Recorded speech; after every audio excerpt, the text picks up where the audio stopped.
So যে কোয়েশ্চেনটা specifically সিলেটে আমরা যারা হচ্ছে আমরা সাইড দেই বা একই সাথে ভার্সিটি গুলোতে অ্যাপ্লাই করি, তো এই কোয়েশ্চেনটা সবার কাছে সবসময় কমন থাকে যে হচ্ছে আচ্ছা আমার একটা প্রোফাইল থাকা লাগে, এই প্রোফাইলে এক্সট্রা কারিকুলার অ্যাক্টিভিটিস অ্যাড করা লাগে, যেটা কথা সবসময় সবাই বলে। তো এই এক্সট্রা কারিকুলার অ্যাক্টিভিটিস অনেক সময় দেখা যায় আমার টোটালি থাকে না। তো সেক্ষেত্রে হচ্ছে স্যাট কতটুকু হেল্প করতে পারে, বা সেক্ষেত্রে আমাদের অ্যাপ্লিকেশনটা আমরা কিভাবে অন্যান্য ভাবে বুস্ট করতে পারি। সো গাইজ এটা একটু শুনো, কারণ এই জিনিসটা খুব গুরুত্বপূর্ণ যে আমাদের এক্সট্রা কারিকুলার না যদি থাকেও আমরা আর্লি বয়স থেকে কিভাবে ডেভেলপ করতে পারি, এবং শেষে গিয়ে যদি দেখেছি এক্সট্রা কারিকুলার অ্যাক্টিভিটিস তারপরেও আমাদের বলার মতো নাই, আমরা কিভাবে আমরা একটা ভালো প্রোফাইল নিয়ে আমরা আমেরিকার ভার্সিটিগুলোতে স্কলারশিপ পাইতে পারি। এরপরে যদি আরিয়ান ভাই কিছু বলতে পারে। আচ্ছা, সো এই ক্ষেত্রে আসলে এই যে এই ইসি এর অনেক একটা বড় রিস্ক, ঠিক আছে? তুমি যখন ইয়েতে নামবা, একটু রেডিতে যাবা, লাইক তোমার কম্পিটিটরদের সাথে কথা বলবা, কেউ দেখবে যে ক্লাস 9-এ 2টা রিসার্চ পেপার নিয়ে বসে আছে, কারো দেখবে $multi-million কোম্পানি, এইটা সেইটা, এত কিছুর মধ্যে তুমি খুব আনসার্টেনটিতে ভুগবা যে আসলে ভাই আমার ইসিএ, লাইক আমি হচ্ছে এই জায়গায় ফুটবল খেলছি, আমার ইসিএটা কি আসলেও কাজে দিবে নাকি না, এইটা সেইটা। সো প্রথম কথা, এই জায়গায় সবচেয়ে বড় হেল্প দেয় আমাদের এসিটি, ঠিক আছে? সো স্যাট বেস যেসব স্কলারশিপের কথা বললাম, ওরা তোমার ইসিএ দেখবেও না, ওরা তোমার ইসিএর দিকে তাকাবেও না, ওরা জাস্ট দেখবে তোমার স্যাট স্কোর কত। সো তোমাদের কারো যদি একেবারে ইসিএ 0 থাকে, সেই ক্ষেত্রে ওই স্কলারশিপস গুলা কিন্তু তোমাদের জন্য অ্যাভেলেবল থাকবে। ইসিএ 0 থাকলেও বলতে পারবা যে না, আমার কাছে অ্যাটলিস্ট এই ফুল টিউশন গুলা আছে।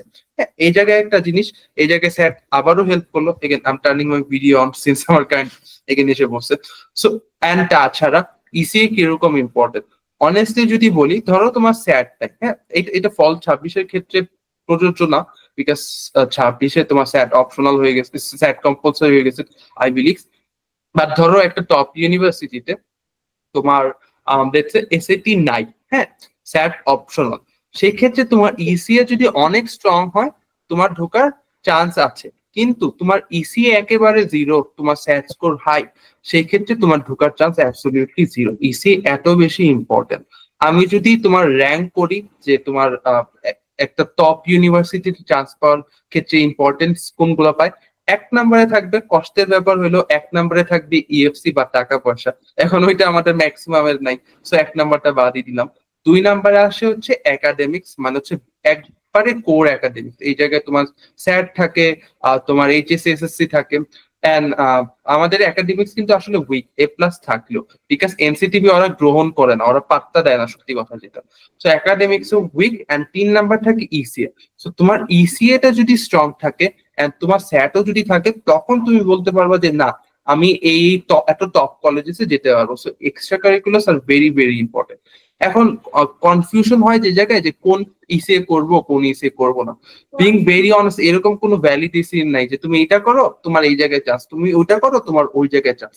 এইটা সবই হচ্ছে তুমি কোন লেভেলে করতেছো। তোমাকে একটা এক্সাম্পল দিই, হ্যাঁ, ধরো আমি ফুটবল খেলতেছি আমার ডিস্ট্রিক্ট লেভেলে। এখন আরো একটা ছেলে, ধরো ও এখন মাদ্রিদে জয়েন করছে, ঠিক আছে, রিয়াল মাদ্রিদে জয়েন করছে। এখন ও আর আমি দুইজনেই অ্যাপ্লাই করলাম সেম ইউনিভার্সিটিতে। এখন অ্যাডমিশন অফিসার কি দেখবে, আমার ফাইলটা নিবে, দেখবে যে হচ্ছে ডিস্ট্রিক্ট লেভেলে খেলছি, 2 ম্যাচে 3টা গোল করছি, ও দেখে ফলাই দিবে ডিস্ট্রিক্ট লেভেল। এন্ড যখন হচ্ছে রিয়াল মাদ্রিদের প্লেয়ারটা প্রোফাইলটা দেখবে যে হচ্ছে ইন্টারন্যাশনাল লেভেলে খেলতেছে, এত টাকা স্যালারি। তো দেখো, দুইজনে কিন্তু ফুটবল খেলতেছি, কিন্তু ও জিনিসটা অনেক বড় আকারে করতেছে এন্ড আমি ছোট আকারে করতেছি। সো কাজ কিন্তু সেমই, কিন্তু দেখা যাবে ও চান্স পাইছে, আমি চান্স পাইনি।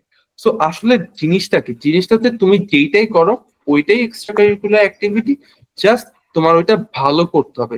You have to be super good at it. So আমি যদি কয়েকটা নর্মাল সাজেশনস দিই, যেগুলা ইউজুয়ালি তোমার ধরা হয়ে থাকে যে হ্যাঁ এগুলা স্ট্রং ইসে তোমার প্রোফাইলে থাকার জন্য, একটা হবে research paper. You guys can focus on research, because ইউনিভার্সিটির কাজে রিসার্চ করা, অ্যান্ড লিবারাল আর্টস কলেজগুলো খুবই research oriented. So research profile থাকলে ভালো, রিসার্চ করতে পারো, তাছাড়াও ইন্টার্নশিপ করতে পারো, ওটারও ভালো ভ্যালু আছে। অ্যান্ড ফাইনালি, তুমি যে মেজর নিয়ে পড়ালেখা করবা, ওই মেজর রিলেটেড কয়েকটা ইসিএস থাকলে তোমার প্রোফাইল অনেক বুস্ট হবে।